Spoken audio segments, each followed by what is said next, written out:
October 18, 2023. Sting announced his retirement in 2024. I'm gonna make this about an hour. My video was sponsored by JD from New York, Solomon for Sound Off, Fightful Pro Wrestling, Commentary, the Wrestle Talk Podcast. I got more on the way, so hit that like button. Please subscribe to my channel. Thank you for watching. Thank you for all the support.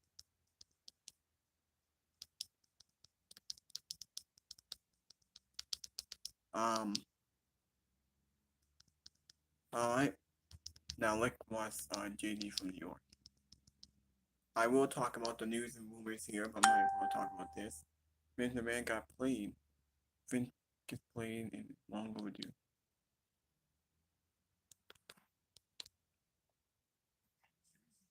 Ah, come on.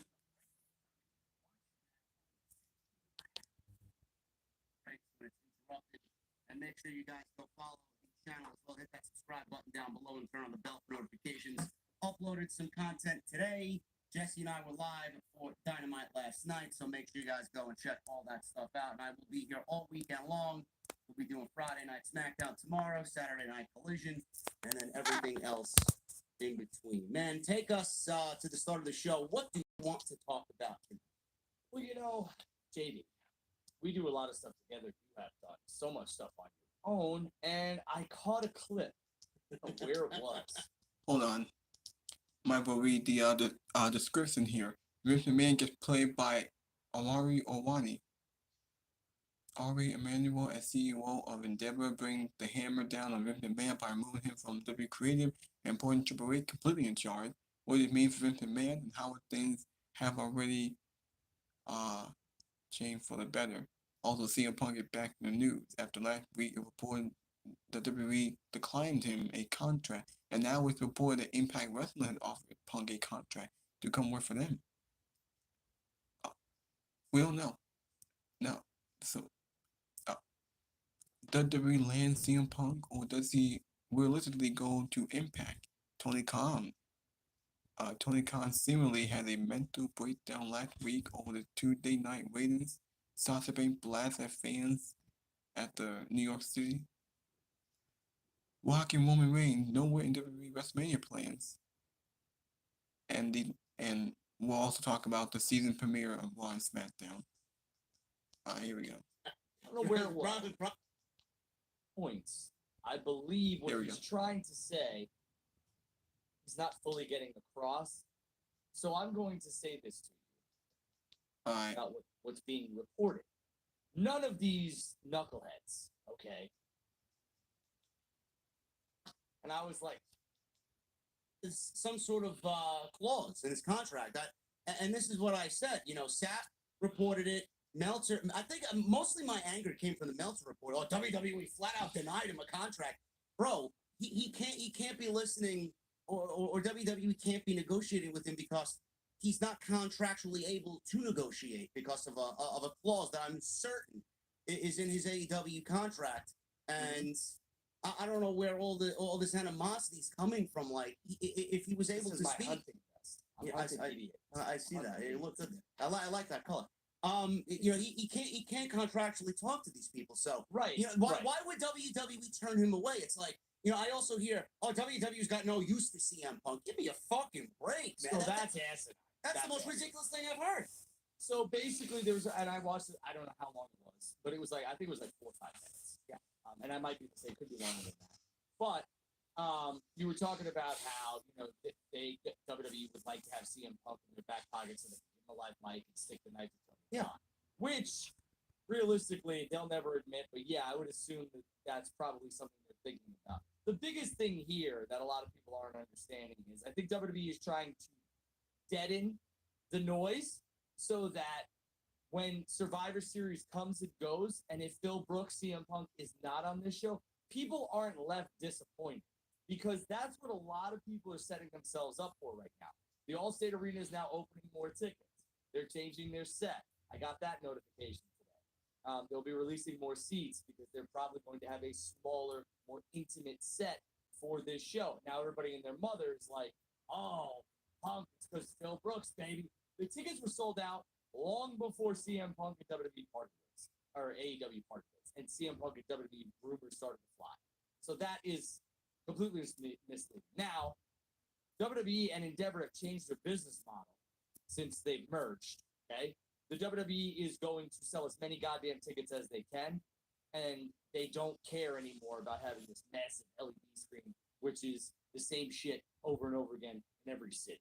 So I remember when they didn't want to use Madison Square Garden because it wouldn't look visually appealing, and the cost was astronomical. Now it's the complete opposite. They would probably put if Raw in Madison Square Garden and pay-per-view stream live events in Madison Square Garden all the time with that short little entranceway. They don't have it anymore. But what I'm basically getting at is that WWE is going to put an ass every 16 to 18 inches, and they don't care about their sets anymore. They don't. Well, why would they? Especially I mean, why would they? I mean, I don't know why. I think that this was a discussion before the news broke today that they added another 3,000 seats or so for Survivor Series. It's like they're shortchanging themselves in the All-State Arena, and now it's going to be Which costs a lot of money. Yeah, 15 to 16,000 seats for Survivor Series. There's going to be a tremendous show. War Games rumored to be coming back, and obviously WWE is the hot ticket in town with Triple H now taking over primarily over all creative due to the decision that Ari Emanuel brought down on Vince McMahon. There's a lot going on to like about WWE, but Booker T said something about, well, what does CM Punk offer WWE? It feels like he needs them more than they need him, and I listen to all these reports and read these stories, and it's like CM Punk brings a sense of legitimacy, sense of realism, a sense of story to the WWE product. There are many matches there that I love to see him get involved with. Obviously off the top of my head, Roman Reigns, Cody Rhodes, Kevin Owens, Seth Rollins. I mean, he's got more than enough to take him through a length of a full-time WWE contract, 3 years, 4 years, whatever you want to say he's going to sign for. But to say that he doesn't offer them anything and that they don't need him, they may not need him, but why wouldn't they want him? Like, it's almost like I don't know. What do you have enough of personally that you don't need any more of, but you could realistically say, I'll take another one of those. It's like, well, again, I think the biggest thing here, which you kind of hit on, is millionaires, billionaires will always want more revenue, more income. And if CM Punk can generate buzz, income, revenue, ticket sales, which they clearly, this is no offense to Bill Brooks, but WWE doesn't look like they need any help with ticket sales. No. So his presence is like a little cherry on the top. And I do believe that he would bring CM Punk, Phil Brooks would bring some things to WWE that they are missing and could possibly capitalize on. I know for a fact would capitalize on. You got to remember, Phil Brooks, CM Punk's AEW contract was terminated, I believe it was like the 4th or the 5th of September. So I believe from what he said, and nobody knows the terms and the details of that, departure. They don't know the separation agreement. It's not made public for a reason. So Punk, Phil Brooks said himself that he has about 2 months on his hands, and that was a couple weeks ago. So it would make sense that CM Punk, Phil Brooks would be available to work Survivor Series for World Wrestling Entertainment. But when they could talk, we don't know. Have they had talks, maybe in passing? I'm sure, but it's not going to be anything of substance now. And I think everyone needs to understand that WWE might honestly wait. They didn't book the All-State Arena 8 months ago, 9 months ago, 10 months ago with the intention of having CM Punk there. Now, I know the tinfoil people that wearing hats want to sit back and be like, Bill Brooks knew that he needed to get out of his AEW contract and do whatever he needed to do so that he could get to the All-State Arena Survivor Series. That was never the case. If Jack Perry doesn't start this BS with Punk, Punk's still under contract over there. Okay? So I don't believe that to be true. Do I believe CM Punk and WWE will do business? I believe the door is wide open. And I think it's going to take a lot to get this deal done. But at the end of the day, it is no longer a Vince McMahon decision. No, it's not. That should leave you guys with a lot of hope that Phil Brooks will be back in WWE. And I will leave it at that. What about these Impact rumors? That's the thing that got me started. Get the fuck out of here. That's what got me started today. I'm like, I'll make some content on this today and just fucking toy with this one. I mean, does Impact he could show up, but he's not going to sign a contract. I mean, do they even have the funds to afford CM Punk on a full-time basis? I don't, probably not. But what he could do is show up for like 20 grand, He could pop them a rating. Who the That's hell great. knows what channel they're on? No offense. That's great. I mean, how many people are in attendance on a weekly television taping? 60? What are they going to bump that up to 70 with CM Punk's appearance? Right. And to the point here, if you look at linear views, if you look at, and we'll get into the business side. I mean, we could have like a little like flash that comes across the screen. Business with Drew here. What I will say is CM Punk is a draw. I don't care how you want to look at this. His merchandise sales, the ratings, the ticket sales in AEW. Collision alone was selling far greater than it was then than it is now. That shows you. Also, the eyeballs on the product. Now, WWE has a ton of those eyeballs, but there's a lot of eyeballs across the world. So why not try and get as many as you can on your product and have to see CM Punk bring it to WWE? So to Booker's point, although I respect Booker a ton, an immense amount of respect to Booker T, always a gentleman, but I disagree that CM Punk, Phil Brooks brings nothing to WWE because he does. But I will say that WWE does not need CM Punk. And WWE really needs nobody besides Roman Reigns and Cody Rhodes. Now, I don't even book him in Survivor Series. Honestly, I don't even book him Me either. Like I wait for the Royal Rumble. That's just my honest personal opinion.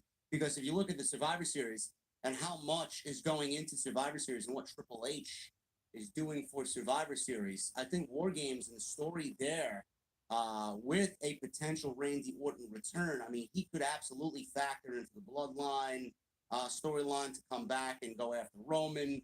He could factor into the Cody Rhodes being the mystery partner and the last babyface,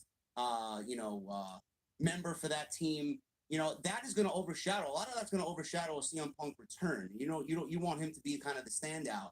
And the Royal Rumble is the perfect platform to do that. So I don't even book him at the Survivor Series, and I have him debut or return at the Royal Rumble. But the thing is, Drew, is he gonna play WWE's game? I know, with his AEW run, he had everything nice and cozy. He had Collision. He was in charge of that. He was an EVP as far as I'm concerned. And now if he goes back to WWE with all these rumors, is he going to be just, in the mindset to kind of settle into being one of the guys? He's going to be just another name on that roster that's going to be making big money, and they're going to use him and squeeze every last dollar they can out of him. Is he going to be okay with that type of situation where in AEW he had a lot of power? In WWE, he won't have any power. Well, I'm being animated over here because truthfully, what choice does this man have? He doesn't. Impact. I'm sorry, man. I got to get the Impact jokes in there, man. Oh, Lord. You know what he would be better suited if he wasn't going to work for WWE is go help Billy Corgan and NWA and get a minority. Oh, yeah. Well, they're with the CW, man. I can see CM Punk being a CW guy. Did you hear what I said? Get a minority stake in the company. I mean, that's the only way that you're going to lure Phil Brooks, CM Punk somewhere else, in my opinion. And here's the deal. CM Punk has no choice but to play ball. If he ever wants to step foot in the biggest wrestling company, sports entertainment company, professional wrestling company in the world, and that is the WWE right now. AEW might get there one day. He's already been there. And, time heals all wounds. You never know, right? I mean, him and Tony could do business again maybe one day down the road. AEW's not going anywhere. But I don't think Phil Brooks, CM Punk has a goddamn choice. He doesn't want to play ball. Take the ball and go on down the road. Because WWE is not going to just be like, whatever you want to book, sir. This isn't WCW. Okay? They're not getting Hulk Hogan, and they're not giving anybody creative control. So, and they're damn sure not giving CM Punk creative control. Okay? So we can stop right there. Roman might have a say. Brock might have a say. Vince might have a say on the bloodline stuff, that being Vince McMahon. But nobody else is getting that type of control. Okay? Cody was promised a bunch of stuff, and some of them haven't happened yet. So, yeah, we'll see. It's going to be very, very interesting November for sure. And I agree with you, though. You said don't debut him at Survivor Series. Yeah. I agree, because we've talked about this, and I'm glad that you are of that mindset, because sometimes too much is too much, and it overshadows the whole show. Yeah. I truthfully, if CM Punk is going to be a part of Survivor Series, announce him on Friday Night SmackDown. Have him pop out to that crowd, because then all of a sudden 1,000,001 more eyeballs are going to be on that PLE on Peacock, and the ratings for SmackDown will go through the roof. And just say, hey, we got a mystery partner, and we're announcing him on SmackDown. You're going to get all the casual mystery eyeballs that you normally don't get because they're all intrigued. And then if you announce him, then that deafens what's going to happen on Saturday because it's not a complete surprise. Yeah, I like that. I like that too. I feel like at the end of the day, the Royal Rumble's the best situation for CM Punk to come back. But it's going to be a very interesting November, to say the least, going into Survivor Series. And a lot of eyes are already on WWE for more than one reason. And you mentioned Power Drew, and Vince McMahon seemingly has lost at least a little bit of power. I'm not going to go into the mindset that he is completely gone from creative, because we know at the drop of a fucking hat, Vince McMahon can come back and just alter everything and, wreak havoc the way he wants and the way we know he can. But WWE sources to Fightful have made it clear that Vince McMahon is not involved with the creative at the moment. It was reported that Triple H was knighted by Ari Emanuel, and this is all an Ari Emanuel decision to. Can I have a large come on. cafe I was latte watching with that. caffeine milk? Actually, no. Enough of the commercials. Basically giving Triple H the power to run creative, because in his mind, he wants the people that were appointed for those positions to work at those positions with barely any change at all. He doesn't like the change. He doesn't like someone else coming in and doing Triple H's job. He feels like Triple H should do that job if he's appointed that job. I wonder who told you guys this 2 weeks ago on this show. Oh, I've been talking about this all year. Yeah, I mean, but I legitimately said that Ari said, Vince, we have somebody who we need to look at to see what he can get done. We know what you can get done. So let me use Paul. Let me use him to his best abilities. And if it doesn't work out, then we always have you basically in the bullpen. And that's exactly what happened. There's also some other stuff that's going on behind the scenes that I think Ari's concerned about. I would be too. That Netflix documentary is going to air that Bill Simmons is producing. And if it's a smear campaign, the stock price is going to plummet. And there is one thing that Wall Street bucks and Wall Street boys and girls don't like, and that is a stock plummeting. So, yeah, Vince might be removed from TKO very quickly if they get a hold of that Netflix piece, and it is a bad one. Wasn't there a report where it said about that Netflix documentary that Vince McMahon is not going to really have any say in what happens there? He will not. He will be able to see what they're doing, but he will not be able to overrun or cut, edit, anything. So, no, it is. And, Vince McMahon and Ari Emanuel can put out all the statements they want saying, this is a defamation of character and we're considering lawsuits and all this other stuff. But at the end of the day, if they get eyewitness accounts or they get people who work for the company to speak ill of Vince McMahon or the way he treated employees and the misconduct and sexual allegations and everything else like that, it's not a good look for a newly merged company. So they might want to distance themselves from Vince as fast as humanly possible. And that, ladies and gentlemen, is what I think you are seeing. Unfortunately for those who want to see Vince McMahon. He's right. I mean, I don't know why you wouldn't. The shows have been exponentially better than what they were under Vince McMahon. And listen, man, everybody knows my dislike and disdain for Vince McMahon. To see the documentary come out and possibly come out, hopefully it comes out, and he has no say in it. Ari Emanuel knighting Triple H, and the fact that Vince McMahon, has to answer to somebody for the first time since basically he worked for his dad. That puts a huge smile on my face. And apparently, like I said, with Ari Emanuel appointing Triple H as the head of creative, like you said, he did mention Vince McMahon as a possible reason for the stock being down and other things. TKO stock has dipped after the announcement that SmackDown was moving back to the USA Network. He did mention Vince McMahon as all his ongoing situations as a potential for that. He did mention Vince McMahon's stock being up for sale as well. But he also did mention, Drew, that Monday Night Raw, he wasn't shy about this, and I'm assuming he mentioned Raw being moved off Monday to basically, I feel like he said it because he wants to keep WWE flexible, and he wants to keep that very, I would say, prominent as far as people who are looking to buy the company. Like, they're not shy about moving anything or any pieces to the puzzle anywhere they feel like they need to. But he says, and I quote, "I would say that there's plenty of interest in Raw right now. I know people are like, NBC is out of the mix, and that's why it went down.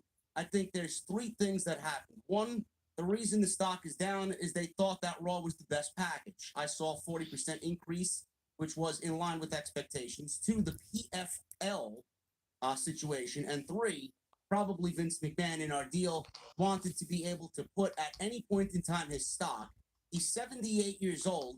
He's been working at this for decades and decades. So I think those 3 back-to-back issues, end quote. So he basically said without saying that Vince McMahon is old and, he's, we don't really don't need him anymore, man. Get him out.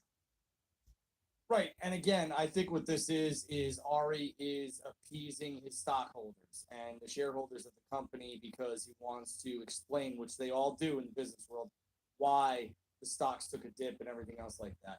On the Monday Night Raw front, Ari is a very smart businessman, and so are the people that are surrounding him and this board of directors, leadership group. They are never going to take anything off the table. They just don't do that. They're going to listen to what every offer comes in. If they want Raw on Saturday nights at 9:10, they'll listen to it if the money's right. They'll move it to wherever if the money's right.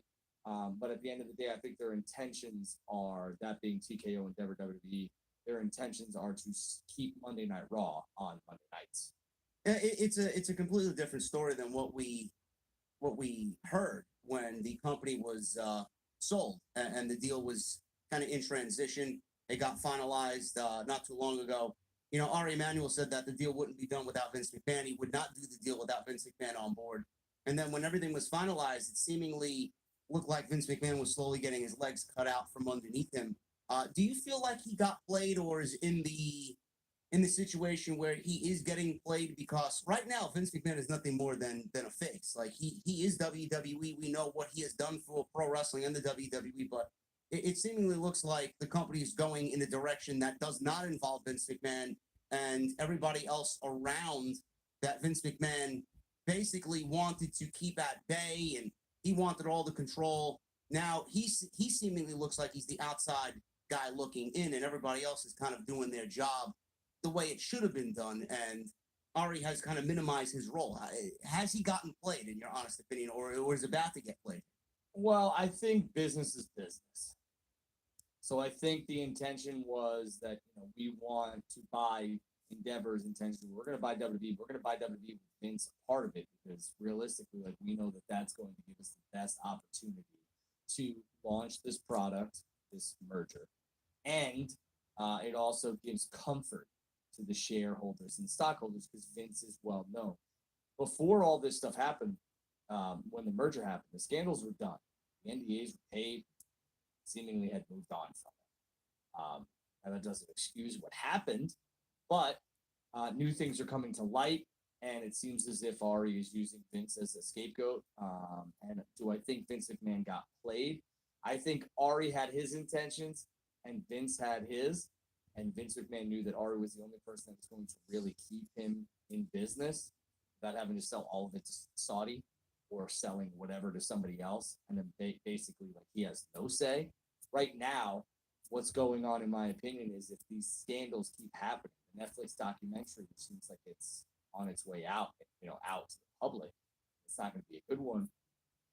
Basically make the company look not shined in the best light. Ari's going to use this as an excuse to say, hey, Vince, you got to go. And what you got to do is you got to bow out gracefully, sell your shares, and resign, or say you're stepping down if we get there. I do think what you guys want to keep an eye on is if you're wondering if Vince McMahon got played or if he's going to be removed or stepped down.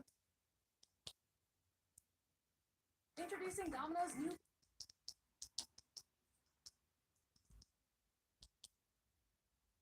load shares. If that starts to happen, then throw the alarm bells on. Put them on. Sound the alarms, because then all of a sudden it is time for everything that you guys, some of you hoped and dreamed for or think is going to happen. It probably is. It did start selling off shares. I mean, that's I tweeted last year when it happened, the greatest WWE moment of all time with him stepping down. Take that as you may.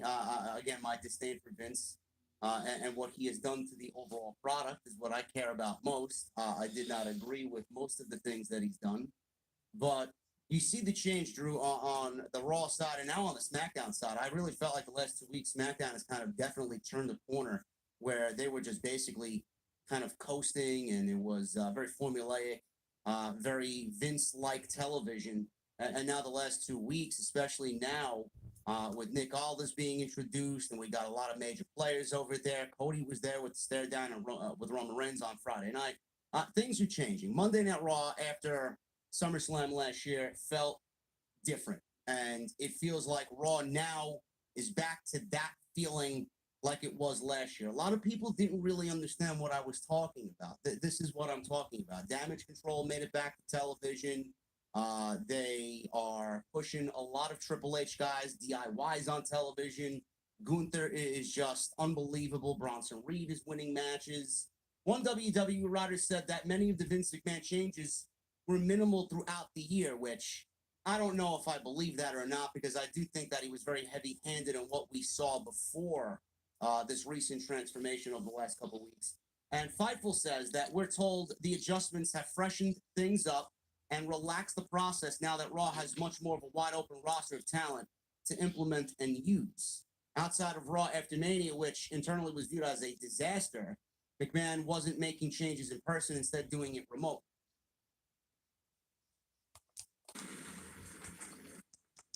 Oh, what happened?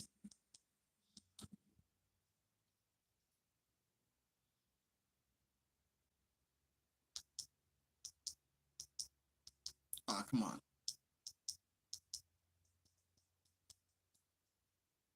Wasn't lying when he said he wasn't in the weeds, but in a way, he just sprayed Roundup on the weeds and checked in on them every so often. So I like that line. And that's exactly what he did. I felt like he actually did more than that. But, Drew, you see the changes on Raw and SmackDown, and I know you mentioned it briefly in the open. Both shows were tremendous this week, and I was very. I'm actually a huge fan of Raw now. Believe it or not, I don't even believe the words are coming out of my mouth. Raw's the best wrestling show for WWE the last month or so. Wow. Well, you've said that a couple times, so we're not letting you take it back anymore. That's it. You heard it here first, folks. Yeah. Again. But I will say this. Was Vince McMahon the best human being in the world? No. I would hate to have somebody following me around with a camera day in and day out. We all have our faults. Yeah. Do I sleep with my employees? No, I do not. But I understand some people might think that, that we should, crucify him and everything else like that. I get that. But without Vince McMahon, me and JD are not sitting here. You all are not watching what you're watching now on your televisions. So there is some gratitude from me to what Vince McMahon did for this business. He pioneered this business, this professional wrestling sports entertainment business. So while I might... At Jiffy Lube, it's our job to keep you moving. With a full range of services from oil changes and tire rotations to filters. I'm sure you guys will come on here and shit on him as well when things don't go well. It's a thankless job.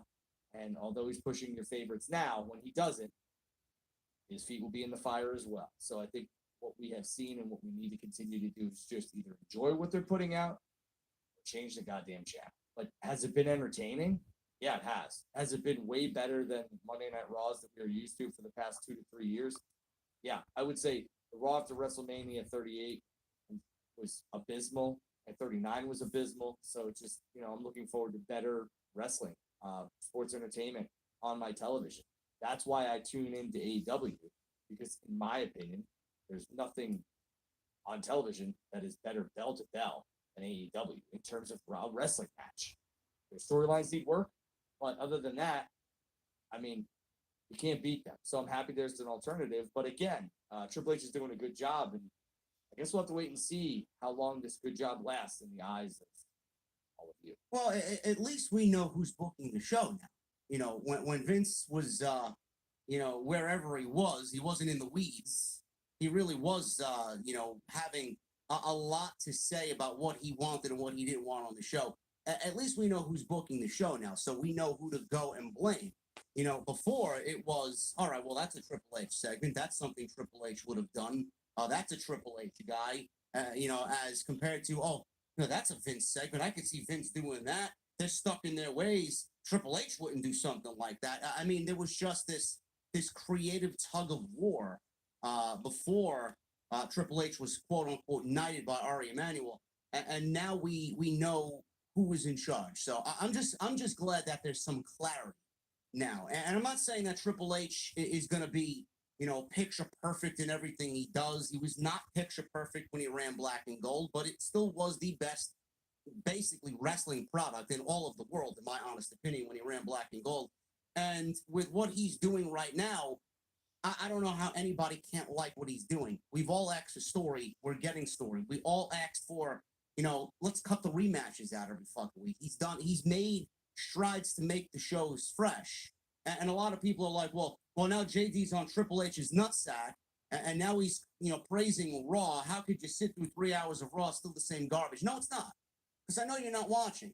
Like, Drew watches. Drew pays attention. I pay attention. I think it's enjoyable. Yeah. Too. Yeah, me too. I don't know And it how wasn't. you don't like what's happening on Raw. I do. Yeah, it wasn't. The 3 hours at times were Yeah. dreadful. It was like going to, an SAT. Yeah, prep it was course, which awful. I haven't been to in decades. We're sitting in a but fucking DMV waiting for your name to be called. right, and it's just like 3 hours of like, this is the worst thing ever, but I have to watch it because I have to keep up with what's going on because it's part of what I do for a living. So yeah, and again, I think what Triple H, Paul Levesque has done is he's mixed. This is the best way I can put it. And if I get roasted, I get roasted. I don't think I will because a lot of you guys and girls in here are smart. Triple H is giving you the best mix of professional wrestling and sports entertainment. Vince McMahon was from the older guard. So if they're not 6'2" or higher, or 6 feet and higher, and jacked to the gills, they were getting no television time. And he also was pretty much sports entertainment, and it was very, very, very hokey. Triple H is blending what he has his finger on the pulse. He's blending the professional wrestling and the sports entertainment, and he's giving you the best athletes. And he also understands that Kevin Owens and Sami Zayn's of the world, no offense to either of them, okay? But they're not Hulk Hogan build. They're not even The Rock build. But he understands that that's this generation's superstars. They're not. I understand that some people look, well, those guys look like the guys who are begging groceries. Yeah, well, they're still very, very good athletes, and they put on a hell of a match, and they're very entertaining. So if the crowd is reacting to them and everything else like that, Triple H is paying more attention to that than what they look like physically, in my opinion. And that's why WWE is succeeding, because it has the Roman Reigns, the Cody Rhodes, the Seth Rollins, the Drew McIntyre, who are all muscle bound and have all the gimmicks and everything working. And they also have their extremely talented workers who are extremely over with the crowd. Triple H is showcasing. Well, I never understood that argument. I'm like, well, why are people watching pro wrestling if they're so stuck in the 1980s? Like, you're not going to get someone that looks like Hulk Hogan to walk through WWE's doors or AEW's doors and have the charisma, the build, and the popularity that Terry Bollea had. Like, I mean, this is the world 2023. This is the world of pro wrestling right now. You're going to get your Ricochets, and you're going to get your Will Ospreys, and you're going to get your Kenny Omegas. I mean, that's the pro wrestler of 2023. That's the pro wrestler of this generation. If you don't like it, then maybe you should stop watching pro wrestling. I mean, we've all watched Monday Night Raw through the ups and downs. Like, if I wasn't watching Raw, Drew, and I quit watching, I would not have been the fan I am today. Like, the reason I watch is because when they go through the downs, when we get to the ups, it's going to be that much more enjoyable because you've been there throughout the entire ride.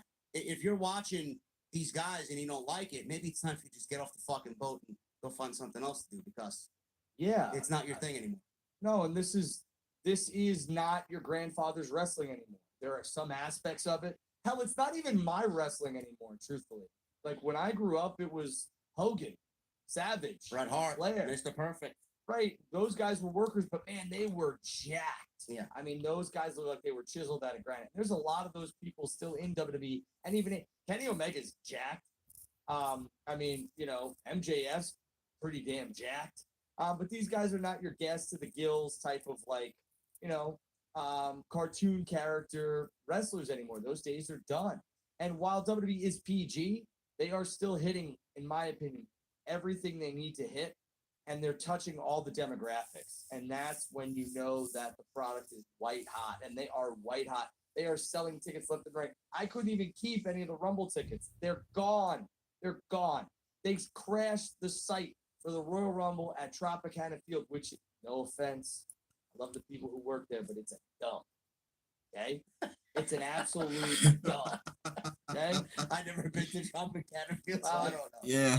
Are you coming to the Royal Rumble? See that for I don't know. We'll say. Well, I mean, I would like to go. I mean, I want to do something with this guy down there and have a good time. But You guys know, want to see a live show? Me and JD in Tampa? logistics got to work out. And I Yeah. got to find a way to do a Royal Rumble post show somehow. So that's the only thing I'm trying to Get figure that out. done. And we'll talk about it. But yeah. Anyways, it's a you dump. know, yeah, it's a dump, and the baseball players will tell you that it's an absolute dump. But WWE's product is so white hot, they could have sold out, your mom's basement, not your mom, the one that's watching it, your mom. You're gonna fucking blow my cover.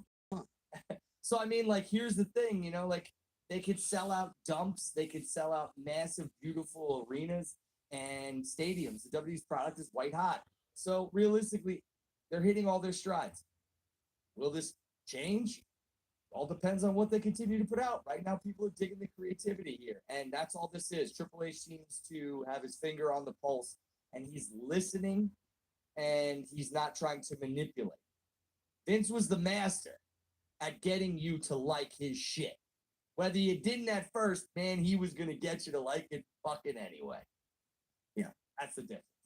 Yeah, I'm much more storyline driven, and I just want good story, and I don't really care who's involved. I just want a reason to come back and watch the next week, and that's what Triple H is doing right now at a high level.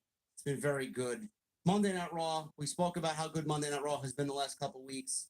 Couple of thoughts on Monday Night Raw, being that I was away. I thought the show was excellent for a season premiere. There was a lot to like there. Let's start with the main event, Drew. The Judgment Day won back the WWE Tag Team Championships, and Cody and Jey Uso are no longer the champions. Finn Balor and Damian Priest regained those titles. I thought the main event was good, and I was questioning what WWE was doing with the Judgment Day and this Bloodline alliance. And it seemingly looks like now Rhea Ripley is absolutely the puppet master in everything that's going on, and that was really kind of the focus that really came to light on Monday Night Raw. She's been talking to Drew McIntyre for whatever reason. We don't know why yet. Hopefully that is revealed very, very soon. But Rhea Ripley and all her deals with the Bloodline, talking to Paul Heyman, and I questioned this on my side of things when I went live. Like, what did they discuss? Like, what was the reason for their discussion? We didn't hear anything. There wasn't any interaction with them on TV. It was very hush-hush, and that basically...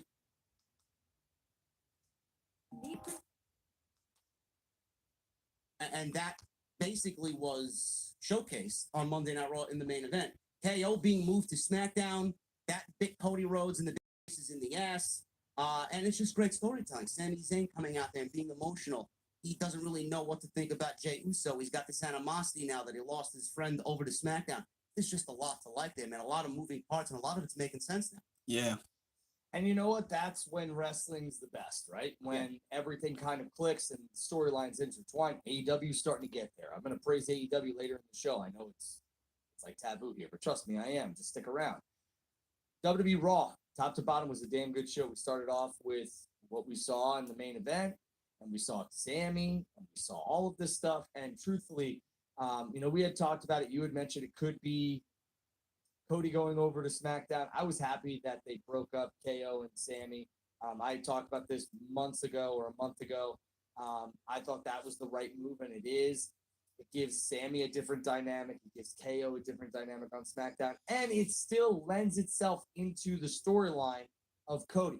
Cody is trying to be the martyr, and now all of a sudden he's got no friends on Monday Night Raw, or he's losing friends on Monday Night Raw. And him and Jay get to win the tag titles, then all of a sudden Jimmy screws him. Yeah. Again, just the storylines are intertwining. It's all coming together. And Survivor Series, which I've said on the show before, it's not the Rumble, folks. Survivor Series starts the road to WrestleMania. Rumble, all it does is stamp people's tickets, a man and a woman's ticket to WrestleMania. Yeah. Survivor Series is where the stuff starts. Go back and watch history. It all unfolds. So, well, Drew may be right about that, because I do think after what we saw on Monday and on Friday with the season premieres, it's going to be Team Cody versus Team Roman. 100%. Yeah, 100%. And, we saw on SmackDown, which we didn't talk about, but we're starting with Raw. But we saw face-offs on SmackDown. Yeah. Are we going to talk about SmackDown? Yes, I right, wanted to we'll go. stay I want to there. go. I want to Yeah. go with Raw first, and then we'll get to Yeah. SmackDown. So everything blended, and it was perfect. It was perfect. The Gunther title defense was perfect. The main event was perfect. I hate the tag team title hot potatoes, but it makes sense now. Yeah. It does. It makes sense. Judgment Day should have never lost them. They did because they were trying to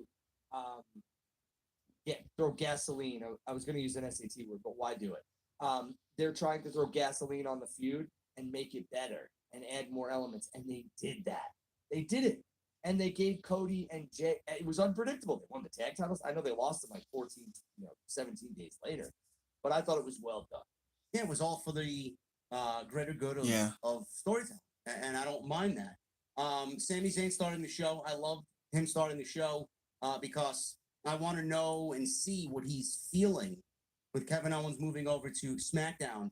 Not only did he show that he was bothered that Kevin Owens was traded because of Cody getting Jay over to Monday Night Raw.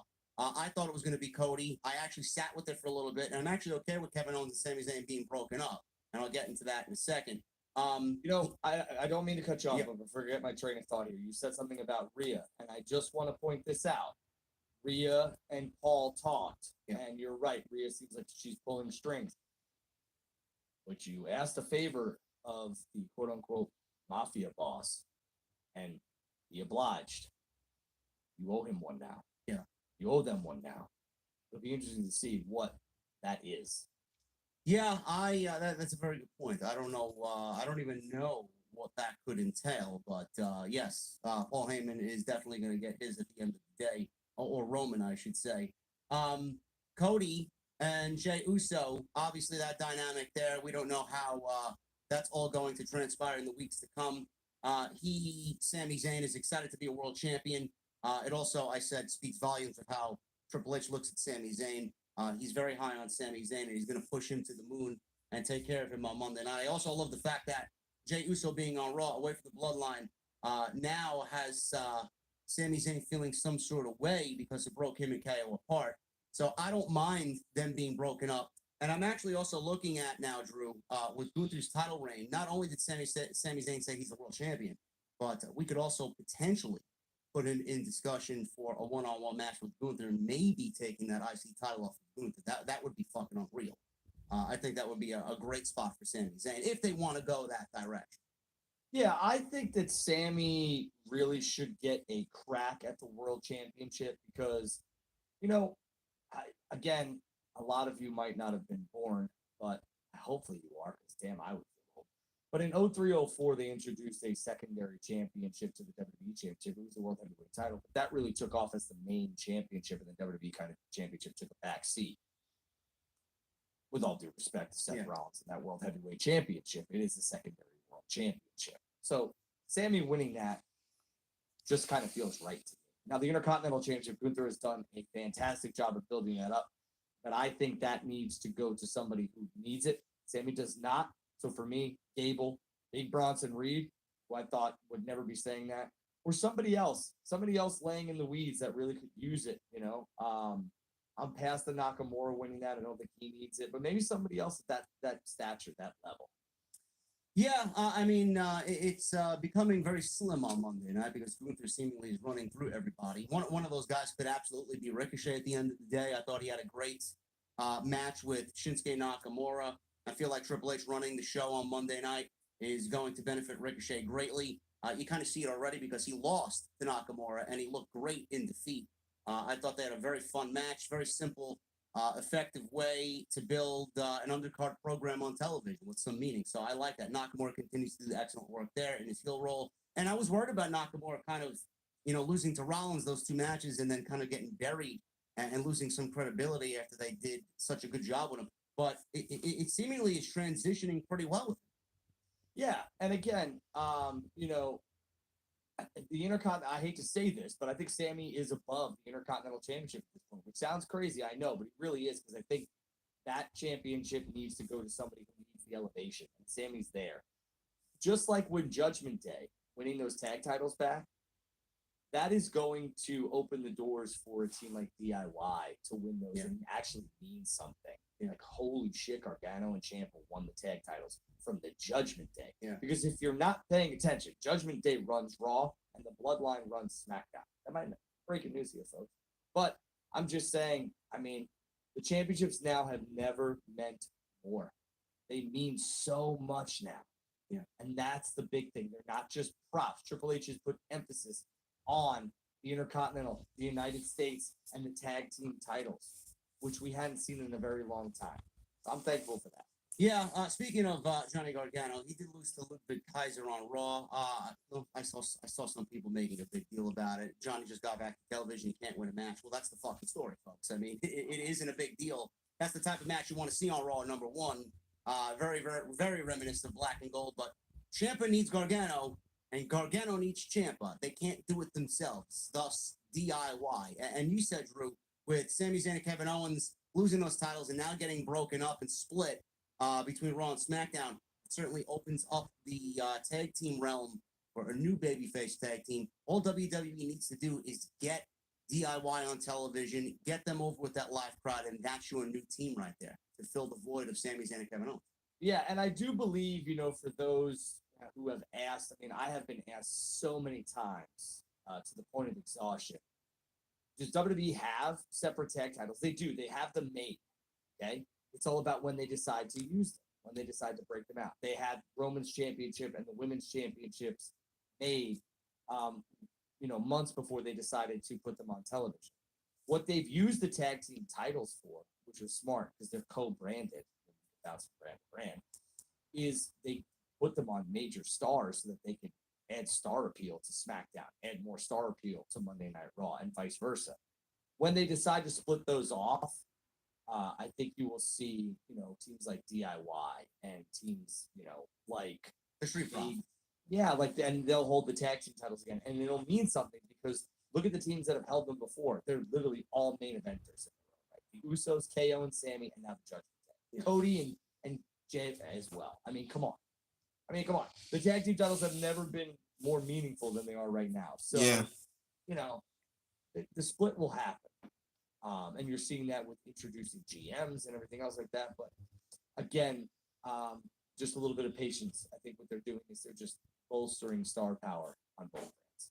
Yeah, I like it. And it was one of the reasons why Cody Rhodes went over to SmackDown. I don't know if that was the vision or the long-term booking per se to put it on Cody and Jay and then have them go over to SmackDown. But that face-off happened on SmackDown because Cody was tag team champions with Jey Uso. That face-off with Roman Reigns on Friday. So that's what happened there, and that's WWE's line of thinking.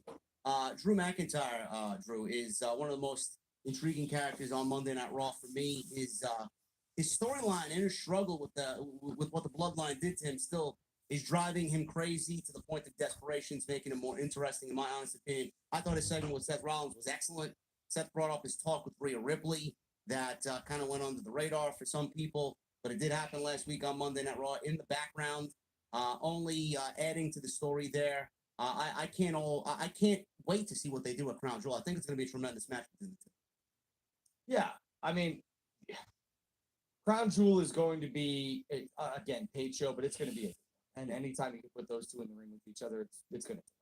And Drew McIntyre and Seth Rollins. Do I think Drew's going over? No. Is there a chance? Obviously, there's a chance. Anybody, I get hit by a bus tomorrow. I've used this, example a bunch. But I do believe, Seth is rolling into WrestleMania as your world champion. So I think, Drew, unfortunately, either comes up short or gets disqualified. Yeah, I can see that for sure happening. Gunther, he retained over Bronson Reed. I thought the last 5 minutes was fucking great between those two. It was the kind of match that you expected out of the two. Gunther is just so strategic and so methodical in what he does, but he was not able to work that way with Bronson Reed because Bronson Reed is much more stronger than Gunther and he's larger than Gunther. So that match was actually very, very good. Bronson Reed is becoming, he has been a fan favorite of mine personally, but you can see what Triple H sees in him, and that was a great match there.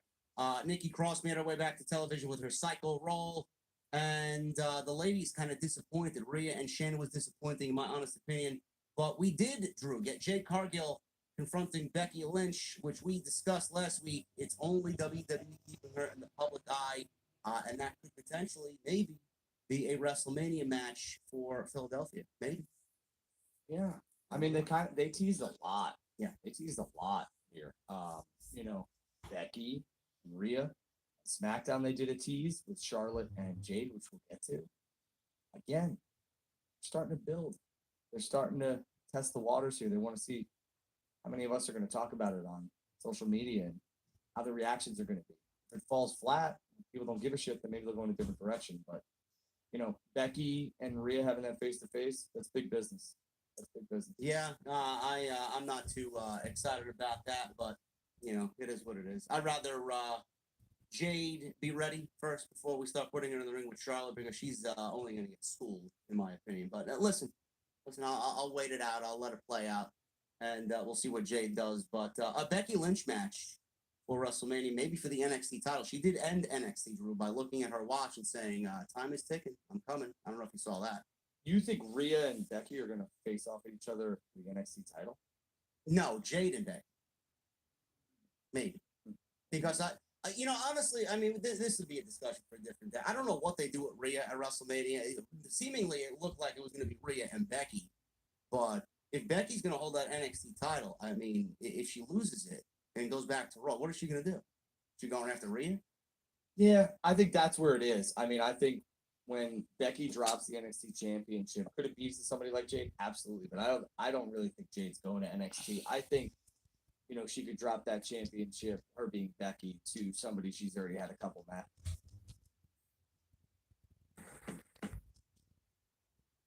On Jade, I almost feel like it's like, okay, great. Now when is she headed to Raw or SmackDown? Whereas if you put it on,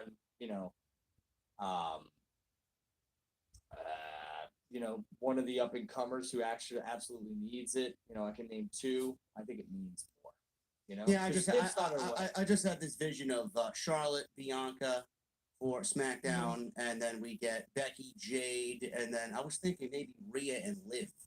I don't know why Liv Morgan popped into my head because that long-term booking there, Rhea put Liv out, and Liv is going to come back looking for revenge. I don't know. 3 women's matches at WrestleMania is not a bad deal. No, and it absolutely could happen. But I mean, when you look at this NXT roster and you see some of the women that could absolutely use it, there's a lot of them. And, for Becky to lose the championship to Jade, again, everyone's going to be like, okay, when is Jade coming to Raw and SmackDown? How long is she going to hold this championship for? So I just think that would be I think that's a miss. Yeah. I mean, it's still early. We'll see what happens there with the ladies. Tiff's leaving. Tiff's headed there. Yeah. I mean, and she's going to factor into the Royal Rumble. I'm sure she will be in the Royal Rumble. And that's going to be very interesting, to say the least there. But shifting things over to SmackDown, there was a lot that happened on SmackDown as well. The most important thing to me as far as storyline implications is that Nick Aldis has now made his TV debut for WWE. I actually quite enjoyed the way that they did this. He was just standing in the corner. Triple H announced that Adam Pearce was going to man Monday Night Raw and that there needs to be a new sheriff in town on Friday night. And in comes Nick Aldis looking dapper, no theme music, and he's there as the new GM of SmackDown. This has been rumored. It's been rumored that Nick Aldis was joining WWE. In what capacity? Nobody knew. An in-ring performer, a producer, an agent, what have you. But he is now on television. And Aldis was not listed on the SmackDown producer reports. What Fightful is reporting, that Adam Pearce has produced and worked as an on-air screen talent for many years. However, MVP was originally brought in as producer before moving to exclusively as an on-air performer. Those backstage in WWE have told Fightful that Aldis has been easy to work with and willing to make the most of the WWE opportunity, and others have been eager to work in whatever role he has been given. I enjoyed the way he was presented, Drew. I thought he came off very well. And the one thing that I look forward to is a lot of people are like, well, is this it? Is this the best they got for him? Well, this is going to potentially lead to his in-ring debut for WWE, which, I mean, if you're coming in as Nick Aldis, who the fuck on WWE side watching this show, casual, knows who Nick Aldis is? You're gonna know. Listen, they'll know, but they don't know. right? They And don't know. They don't yeah. fully know. But if he's on TV, he gets to build his character. He gets to build his charisma. You get to like him, and then you get to like him, and then you see him wrestle. So it's going to be a slow build for him, and I think that's a great spot. Yeah, and you know what? A lot of people, we did a Spaces on Friday night after SmackDown, and we had a lot of people jump in there and give their opinions and everything else like that. And I said this, my kid has, and I know people look, oh, here we go, this kid's again, but it makes sense. And JD just touched on it. My son and some of the other people who don't watch any independent wrestling, okay, or not watching NWA, or did not watch All In, the first one, have no idea who the fuck Nick Aldis is. Yeah. Okay, they have no idea. I do. They may have heard of him, but they don't know. And everybody in here, all 1,900 of you, 100% know who Nick Aldis is for the most part. Okay. I also said that I thought WWE did him no favors. I like what they're doing. They're introducing him as a GM. They're giving him airtime. The most precious commodity in WWE is television time, and they're giving it to him. But him being Nick Aldis, but they did him no favors. It was like a fart in church. The new general manager of SmackDown, Nick Aldis, but fucking walks in the crowd. But I will say, if he had, the big entrance and everything else like that, people would have been like, ooh, and then if he gets a smattering, it looks bad. So I think they handled it well. I know it's very contradicting, but I think they handled it well, hindsight being 2020. But yes, all this is doing is giving Nick the airtime. He's going to make some decisions. He's going to piss some people off, superstar-wise, and that's going to lend itself into possible feuds. It's very smart. It's very, very smart. And it gives the fans, people like me and you who analyze this product for a living, the opportunity to actually have a general manager on both brands. This is great, man. I've already been thinking about potential feuds for Nick Aldis. I mean, sometimes I get ahead of myself. I think Nick Aldis is a great storyteller. I think he's a great wrestler. I think he's a great promo. I mean, it would be foolish for WWE to not use him in that capacity. But I think Kevin Owens moved over to SmackDown via this trade now. With Jey Uso going to Raw. What is he going to do on SmackDown that Kevin Owens has not already done? I could see Nick Aldis as a heel GM kind of pissing off Kevin Owens. There's a ready-made feud right there for Kevin Owens and Nick Aldis right there to get him integrated to work with a mega baby face like Kevin Owens. Maybe AJ Styles. AJ Styles is a big baby face as well. Maybe Nick Aldis pisses off AJ Styles. There's a little feud right there. Maybe Nick Aldis gets back into the ring and kind of leaves the GM post, and William Regal's non-compete clause ends, and William Regal becomes the fucking GM of SmackDown after Nick Aldis transitions to an in-ring performer. I'm just thinking about these things, man.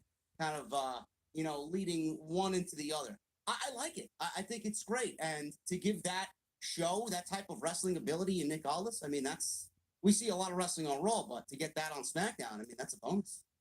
I think you could eventually see Nick Aldis on running SmackDown, which he's done, and then William Regal running Raw for a little bit. Maybe if they take Adam Pearce out of power, or his successor. Aldis' successor could be William Regal on SmackDown. I like all that, but I think you need to keep Gunther over here and Nick Aldis over here. Different sides of the brands. I don't want them ever intertwining because, again, Gunther is a better version of Nick Aldis. Just my opinion. You don't want them crossing paths because you don't want them to wrestle? No. I don't mind them wrestling. I just don't want them on the same brand because then it's like Too You similar. ever see the Spider-Man thing Yeah. where they're like this? Yeah. I don't want that. Yeah. Because that's what it is. And yeah, I mean, Kevin Owens, your question and your point, Kevin Owens on SmackDown, kind of been there, done that, but there's some new things over there that he can accomplish. There's the United States Championship right now. I know it's held by Ray. It seems like Logan Paul's going to come after that. It's like you read my mind. It's exactly what I was going to go into next. Logan Paul and Rey Mysterio. So, hopefully KO does something unique. Yeah, it's going to be tough. I mean, hopefully we don't get another Roman and Kevin Owens match at the Royal Rumble. I mean, holy shit. No, I think I'm going to tell you this right now, and I'm not saying this because, I want you guys to come, but I'm going to be at the Rumble. I will be doing a pre-party at a bar across the street from the Tropicana Field for the Royal Rumble. I'm hoping to get JD to come down. We're going to do a live show together somewhere. But I will say this, the Rumble is going to be stacked. Roman is going to have a very formidable opponent if all things stay on the course. I hear voices in my head, man. I know what you're talking about. They talk to me. They may. I don't know. Logan Paul. I like what happened here with Logan Paul, man. Rey Mysterio The United States champion right now, Logan Paul, after his match with Dylan Dennis, I believe it was, fucking clusterfuck that was, called out Rey Mysterio, wants the United States championship. Honestly, I think this is a sound move, man. Rey Mysterio's been great. He hasn't really done anything for the United States championship. I know why WWE has thrown out the bat signal for Logan Paul. I mean, it's Saudi Arabia time, so they need Logan Paul in Saudi. We get it. And John Cena. And no Brock. and John Cena's, yes. But theoretically, if Logan Paul does beat Rey Mysterio for the United States Championship, I'm looking back at what happened at Money in the Bank with LA Knight. Now, LA Knight's challenging, I assume, Roman Reigns in Saudi Arabia for the Universal Heavyweight Championship. I don't like that match. I think that kind of cools off LA Knight. So WWE is going to have an uphill battle because LA Knight, we know, is not winning the championship, and they got to keep him looking strong. If they manage to do that, Drew, and then they go into Survivor Series, and LA Knight is a part of the babyface squad and back in Cody against the Bloodline and Judgment Day, and he looks strong, and Logan Paul wins the United States Championship, I'm looking at an LA Knight Logan Paul match at WrestleMania for the United States Championship, and LA Knight gets his moment at WrestleMania by winning his first title in WWE. I think that's very smart of you. Yeah. The meteoric rise I would love everybody that. wants for LA Knight is going to take some time. I use the analogy on the spaces that we did on Friday. LA Knight getting a world championship match against Roman Reigns is not detrimental to his career. What this is a test. Okay, you're over. Is it a test, or is it WWE not knowing what to do with how hot he is, and they wanna strike while that iron is hot because they don't know when it's gonna fade? I mean, they're doing it. They're doing it backwards. I feel like he should be going after the United States title and then build him up and elevate him to a world championship. But they're doing the world championship now, and then it looks from a fan's perspective. Oh, he challenged for the world title, but now he's going after the United States title. It's like a downgrade. All right, let me talk to you. Okay. Here's the deal. Stone Cold Can't Steve get that on a Austin. fucking T-shirt. Here's the deal. Stone Cold Steve Austin in 1997 had a world championship match against the newly crowned champion, The Undertaker. It was a cold day in hell. Yes. And everyone was up in arms about it. And it was all over Meltzer sheets and everything else like that. I don't understand why Steve Austin, although coming off a massive match with Bret Hart, he's not the number one contender for the world championship. But Austin, and coming off that Bret match, was never going to get higher, according to them. And he had the match and lost.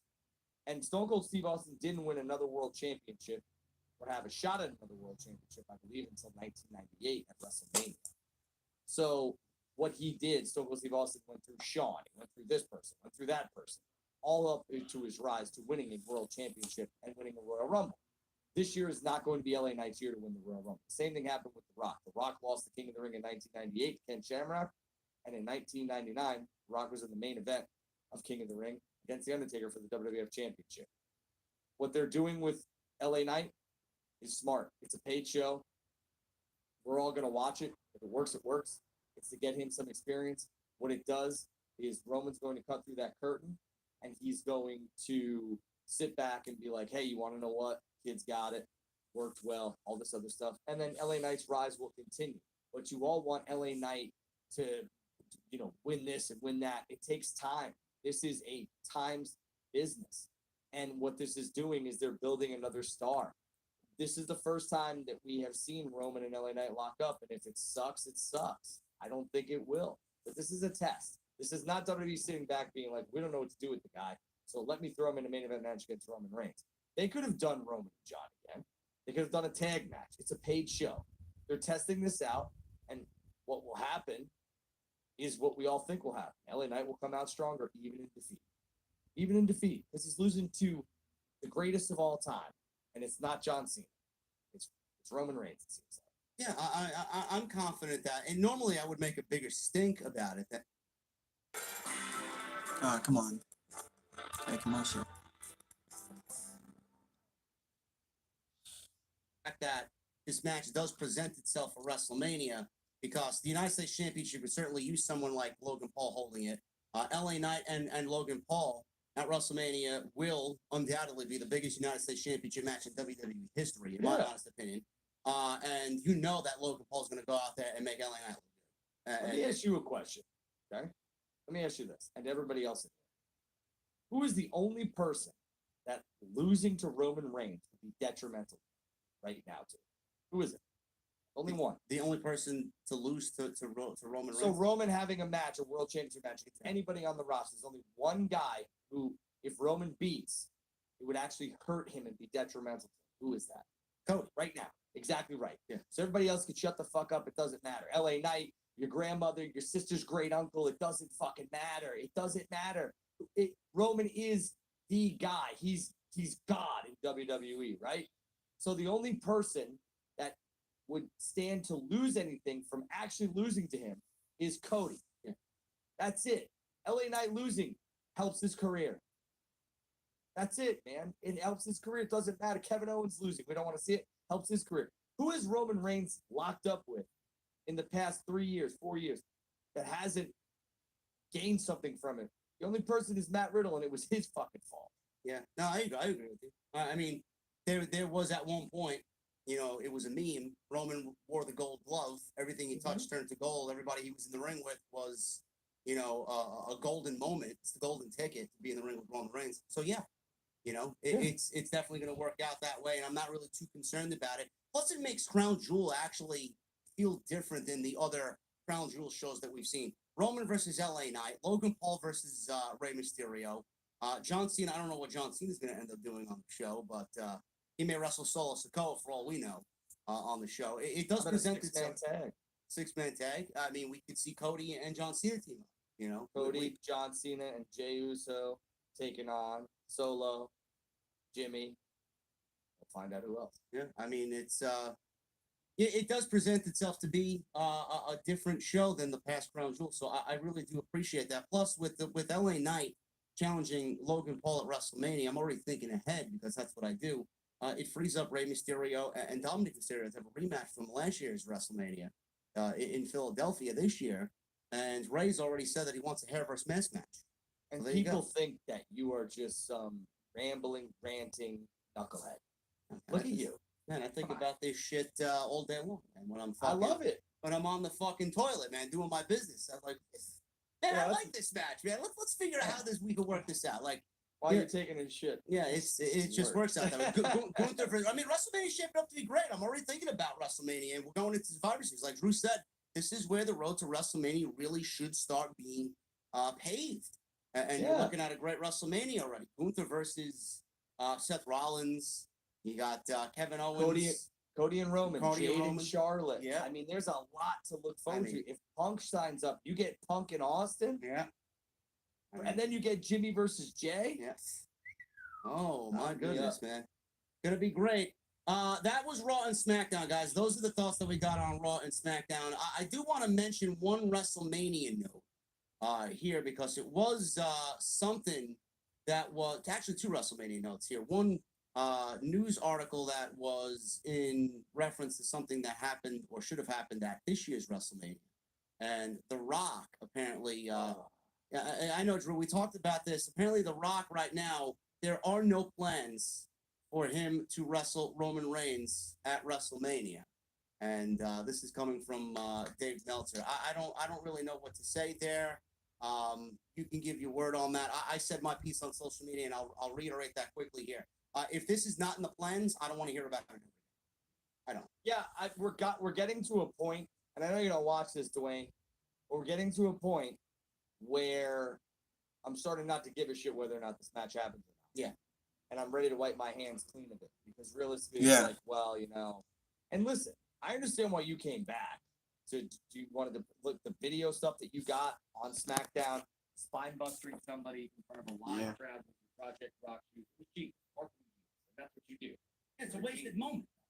Yeah, I get no doubt about it. No doubt about it. But I mean, it did put Austin Theory. I mean, Austin Theory's been in the Rock. Yeah. Stone Cold Steve Austin, this man. We've done this. And what I'm saying is that I get it. But if we're going to tease this again, Maddie, there's only so many times the girl that I'm interested in, I'll say my wife, so that I don't think shit about the air. There's only so many times that my wife can walk around here in a thong and dangle that carrot, and then all of a sudden she's like, not tonight. Not tonight. Where I'm just like, all right, you want to know what? Yes, I don't care anymore. And that's what The Rock is doing. we're gonna have this match at 39, but things fell. Well, you know, now I don't know if I want to have this match at 40. Well, WrestleMania 40 is around the corner. You never know. Stay tuned. I got movie press. All right, bro. I don't care anymore. Goodbye. See ya. Yeah, and Drew and I actually talked about this and what it pertains to the Endeavor deal, why it didn't happen at 39, why they probably waited, and why they probably thought about WrestleMania 40 being the grounds for it to happen with the sale happening. They want to make this the first WrestleMania under the Endeavor umbrella, be the biggest ever. We get it, but Justin Barrasso, Sports Illustrated, reported that the decision about WrestleMania will not be The Rock's to make, nor is the main event even a topic of substance. There are currently no plans for this to happen. So it's coming from Sports Illustrated. And Justin Barrasso's not going to put a piece out that is fluff. So, again, I don't really... I'm done. If it doesn't happen this year, I never want to hear about Dwayne and Roman ever again. I don't care. Yeah, and I mean, would we all like to see it? Yeah, but I mean, eventually, like, it's like the boy who cried wolf. And, like, I'm done with it. Like, I'm done. Yeah. I just, cool. Is it happening or is it not? Yeah. You know? Whatever. If it doesn't happen, let's stop talking about it. Just go be Hollywood Rock. That's fine. Go be Dwayne.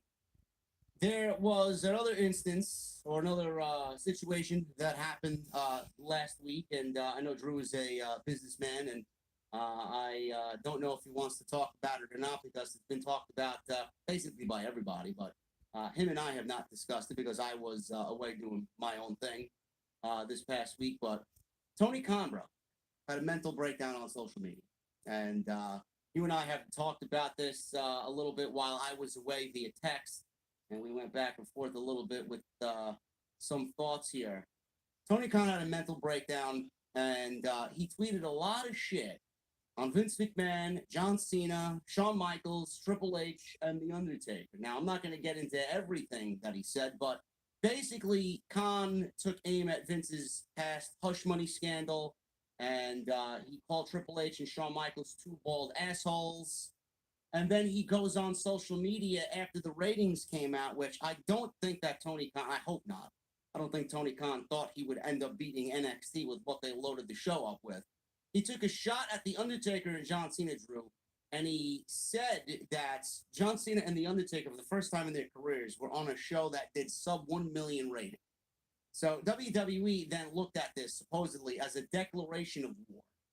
And I'm looking at this and looking at Tony Khan's behavior, and he just didn't stop on social media. He made himself look bad. Some reactions to Tony Khan's tweet, this is coming from Fightful. Those that we spoke to, there wasn't any real concern or issues with it. Most of the reaction reflected that of social media, either thinking he shouldn't have tweeted at all, or thinking it was him having fun with the situation that didn't favor him. Another pointed out that right after the tweet, he announced a series of matches for this week's Dynamite, and people were on his profile, so it generated interest for this week's show, which I do think that actually pulled a decent rating, being back on Wednesday night. You know, I don't know what to think about it, but at the end of the day, I did say Tony Khan should put his phone down and get off social media. These people aren't real. I don't know why the CEO of a company is going back and forth with fucking Rhea fan fucking 88564 on social media. I don't really understand that. Whose profile picture is Rhea Ripley's ass? Yeah, I mean, it's just ridiculous. Did Tony Khan? Is he someone that wears his emotions on his sleeve? Sure. I mean, I wear my emotions on my sleeve. I'm fucking Aquarius. You know, I get bent out of shape, and I'm very petty when I want to be. Yeah, Sagittarius. I tell you how it is. Yeah, like shit. And I'm very ignorant at times as well. But No. At the end of the day, Drew, it's almost like Tony Khan is the face of the company, and if he's going out there and doing that, it's not a good look for AEW. It may turn some fans off. They may get sick of his antics and whatnot. But he did ruffle feathers. He did generate interest. The locker room, whether they like it or not, can't help Tony Khan in that situation. He's going to do what he wants to do. But in my honest opinion, I don't think he should be doing that on social media.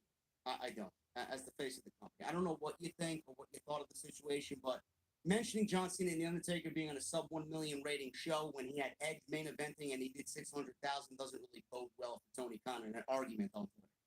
Well, that is a point well taken. I think. Yeah. I think Tony. It's awful. It's awful. Yeah, I think Tony was trying to generate some impressions, some buzz, and all this other stuff, and he did. How he went about it is not something I would do, but I also don't run a billion-dollar wrestling company. I don't have the stress that comes with that, or football, Jaguar side, or Fulham. I do think that I'm a very compassionate man, so I feel for Tony. I don't know whether or not Tony was told that he was loved enough by whomever. And I hate to say this, but I think at times everyone needs to be told they're doing a good job. Everyone needs to be patted on the back, and maybe more times than not, some people should pat Tony on the back because it seems like he needs it. I don't seek validation through social media. I don't seek validation through others. Or cagematch.net, where he seemingly lives. Yeah, Looking or at winning the fucking ratings. Booker.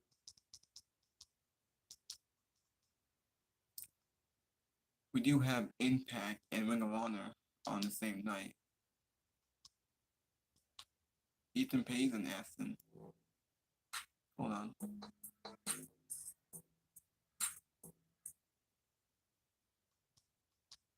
Championship. Like, I think he should be the one that beats Samoa Joe still. I don't know.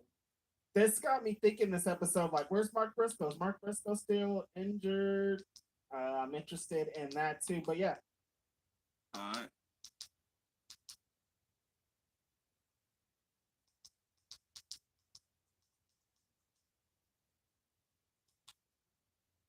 It's on your own shit. I don't know. That's exactly what I said. It's like if you worked in silence and worked in your little cubicle. Happy birthday, Lex. Happy birthday, Lex. That's cute.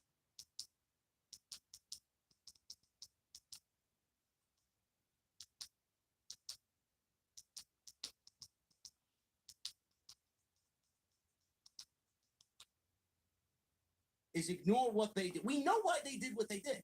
It was his birthday. They loaded up the show. I mean, yes, it's for the TV rights, and Drew and I have discussed the TV rights situation. The TV rights is going to be on WWE's priority list. Fine. But if you don't think that they wanted to fucking combat AEW, and they don't look at AEW's competition, I mean, go kick rocks. I mean, it's ridiculous. They did what they did as an act of desperation, and they wanted to just load it up on TK's birthday and just show everybody who's boss. Now, AEW had a show on a night that they didn't really ask for. I mean, they were given that by Warner. And Tony Khan put on a great show. Come out next week and swing for the fences. Continue to book the show that you usually do. And he did not do that. He went on social media and cried about the ratings. 921,000 to 609. At the end of the day, Why is it so dark? did anybody win this war? No. Everybody made themselves look like a bunch of fucking idiots. Tony Khan looked like an idiot. Fan bases looked like idiots. They drew 1.5 million. So who realistically won here? We won because we got two great shows. But if you look back at the Attitude Era, how many millions were Nitro and Raw? I mean, over 10 million plus. So now we're talking about fucking 1.5 million in 2023. How does anybody look at this as a fucking victory? They failed to reach 1 million views. 1 million rating with NXT on Tuesday with all the star power that they had. How can anybody claim that's a victory? Yeah. I mean, and then the ratings were what? 780,000 this week. Where did all those people go? Well, a lot of it. Alright. I'll come back to that. Let me I actually wanted to show you guys something.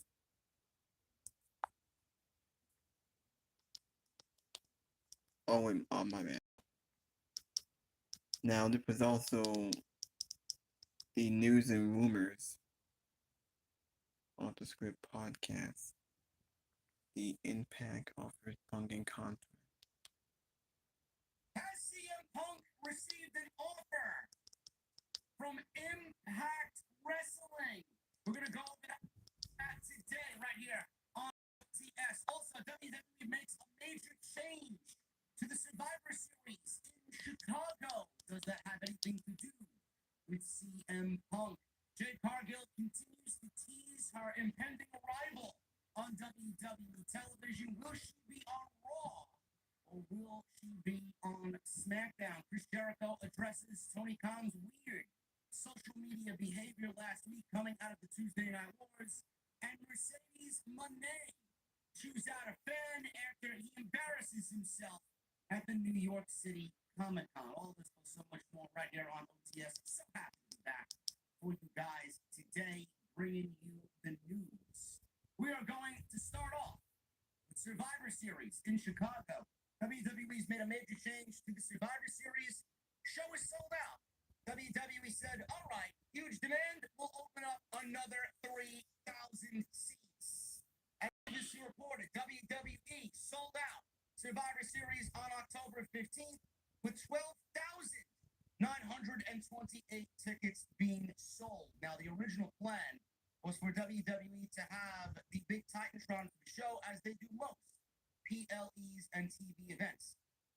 WWE has changed that now, as they've expanded the setup, now holding over 15,000 seats and more than 2,700 initially configured tickets.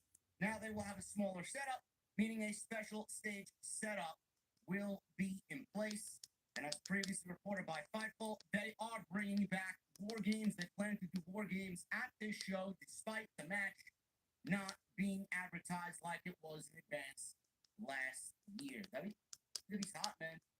WWE's hot. They're selling out shows across the country. Their PLEs are absolutely must-see television. They have made a huge change, a huge splash with the PLEs, and everything is just up for WWE. I don't know how else to say it.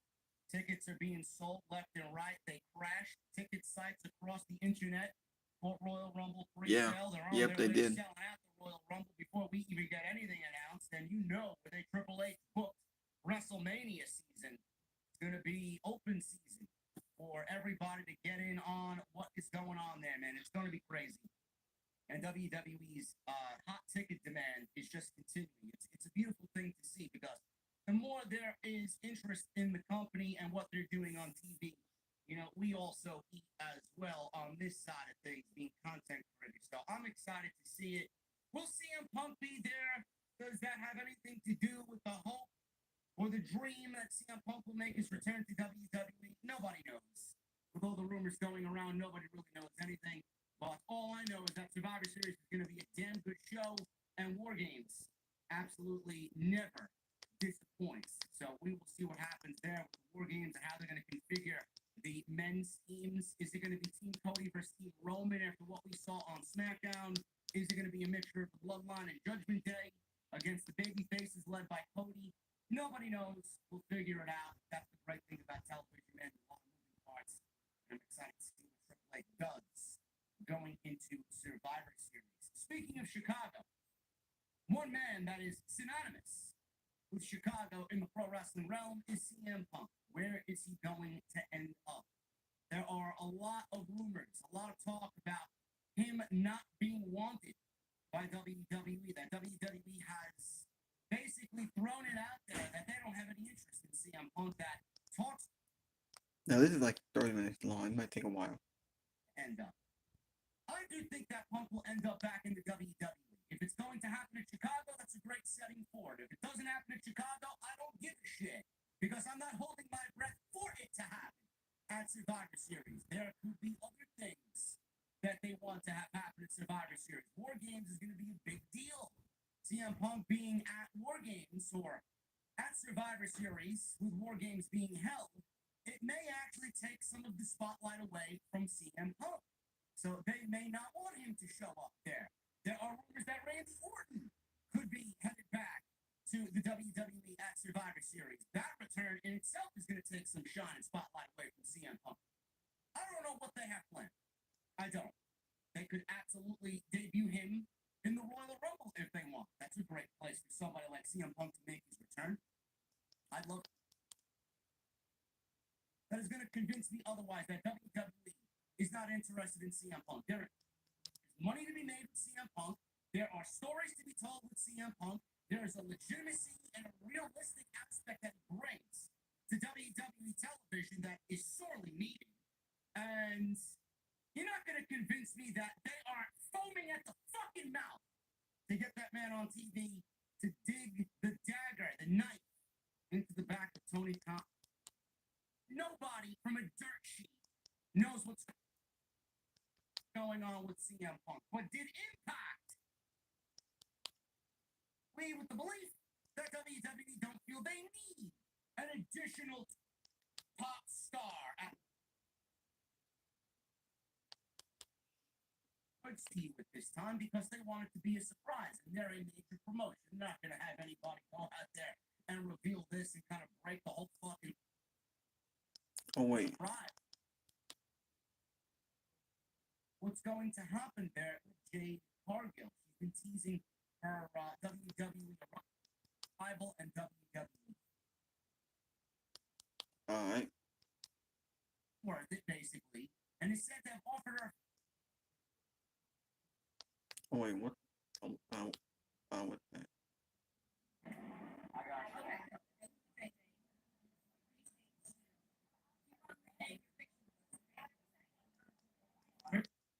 Listen to her. Don't listen to yourself.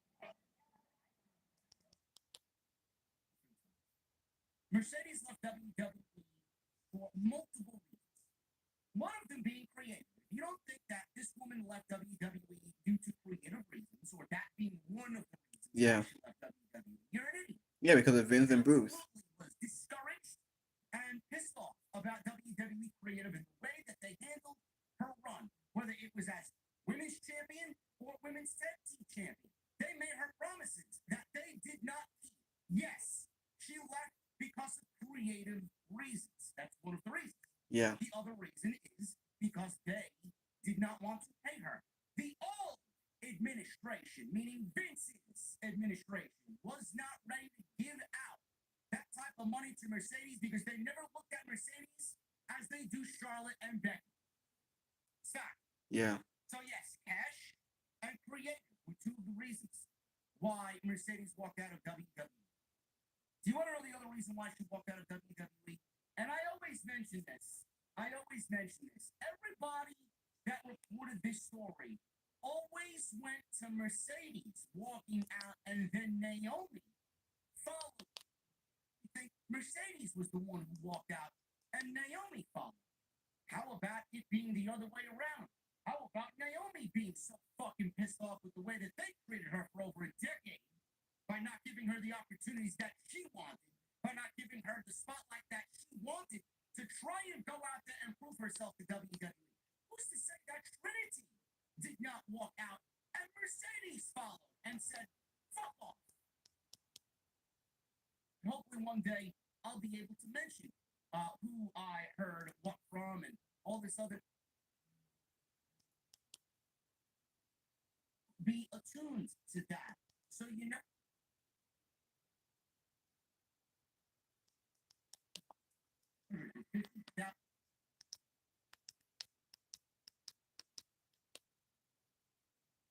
Got Domino's for work? Why have all these people talk about how bad the attendance is in Collision? Because, or Dynamite. Because why? Because, we don't have the CM Punk effect anymore. We don't have to separate the roster. There's no bad blood between anybody. And I think AEW's business model is going to change a little. They're running Collision, Rampage, and Dynamite in the same night?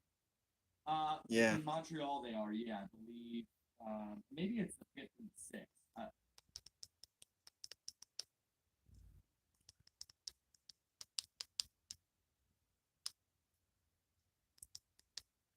All right. Now, since this is AEW Dynamite, let's talk about AEW Dynamite. The story done. Jericho Black WWE for Tuesday Night War. Sting's announced the last match. Bonus and Adam Cole segments were phenomenal. AEW cold by now in 2023, but can be hot again. Maybe in 2024. My live experience at AEW. So just Allen, he was there. Mommy take the top. Ed Booking bought the Ringo and Punk. We Whitley way top woman in pro wrestling. Sorry.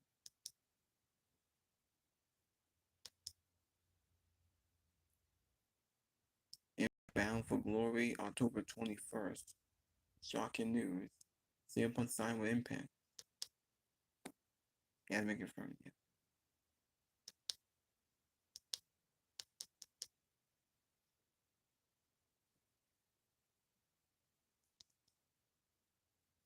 the NWA signed WWE deal with CW.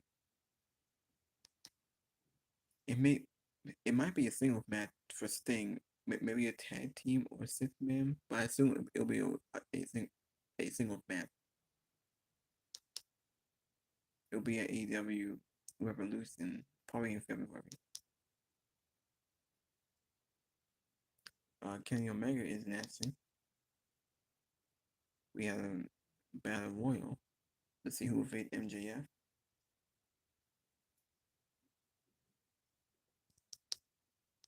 We have Lance Archer returns. We got essentially Kyle Fast versus Kenny Omega.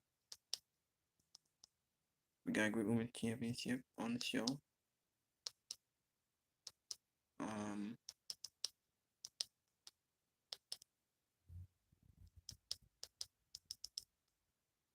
Oh, I think that was it. Chris won. That there was more.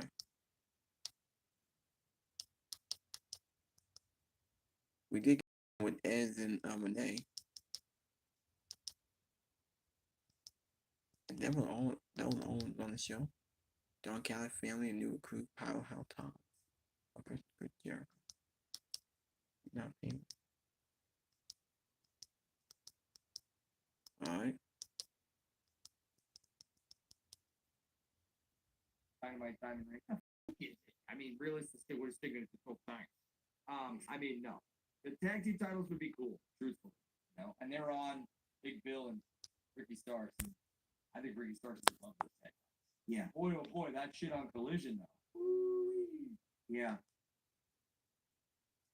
I don't know why it's so damn dark. Hopefully y'all can still see my face. Can y'all see me talking? Might will end the video getting kind of late. Made the video long enough. Might will just end it like this. If y'all ready for the next episode, hit that like button, leave a comment. Please subscribe to my channel. I will be back with more. I will do SmackDown with you. I will do Collision with you. Until next time, thank you for watching. I'll see y'all later.